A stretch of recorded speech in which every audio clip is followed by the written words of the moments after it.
Hi, good morning. I'm Glenn Sadulio, isa akong engineer. I finished my 2 degrees in Mapua, Electrical Engineering and Electronics and Communications Engineering. I worked in Intel Corporation, Philips Semiconductors, and ST Microelectronics as R&D and Project Manager. Nag-enjoy naman ako sa trabaho ko as an engineer for the past 14 years. Pero may natutunan akong isang bagay, that if you want to get rich, you don't need to work for somebody else. Or you will not get rich if you work for somebody else. Isang libro na basa ko na nag-open ng mind ko. It's called Rich Dad Poor Dad by Robert Kiyosaki.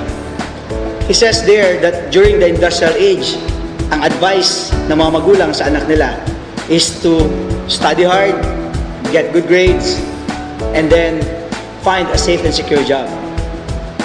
Ngayon, nasa information age na tayo. And I would say the best advice is to go to school, you get good grades, and then build your own business. Be an entrepreneur. Marami sa atin, especially yung mga nag-retire na, mga empleyado, nakatapos, nakagraduate ng magandang scores, magandang school, but later on, hindi pa rin sila financially successful. Why? Because there is one secret of becoming rich, and that is you have to apply the law of leverage. You have to multiply your time and yourself to other people, like what Lucio Tan and Henry Seid did. They put up their traditional businesses. Ganon din si Tony Tan Cakchong ng Jollibee. Lumaki siya through franchising. And they have the same concept. It's the law of leverage. They employed hundreds and thousands of employees. That's why they're rich. And same thing in what I'm doing right now. I'm doing network marketing. And in network marketing, we have the same concept. We're building a network of people with the same goal. In network marketing, you can get what you want in life.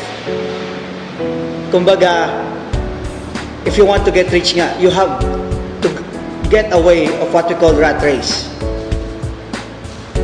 Magtatrabaho ka sa sahod, gagastusin, trabaho, sahod, gastos.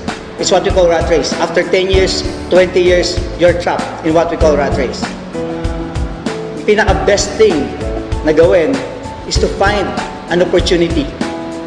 And I would say, what I found is a blessing and opportunity at the same time. Through Vantage International, we're sure that we'll achieve what we want in our life. In joining a network marketing company, there are 3 things that you would like to consider. First is the profile. Kung sino ba may-ari ng company, how big the company is. Vantage International is owned by a certified billionaire, Gonzalo Roque III. He's the owner of Camiseta, he's the owner of Concurso, Milk and Company, and Vanilla Cupcakes, to name a few. Our product positioning is I would say, at its best.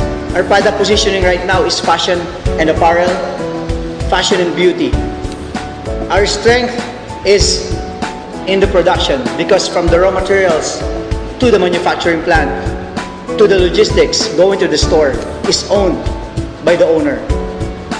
The last thing is the timing. In network marketing, you need to make sure that you are the right timing. Our company, Vantage International, is only 5 months old, and the market is really fresh. I would like to invite each and every one of you to join us in this venture, the quest for financial freedom.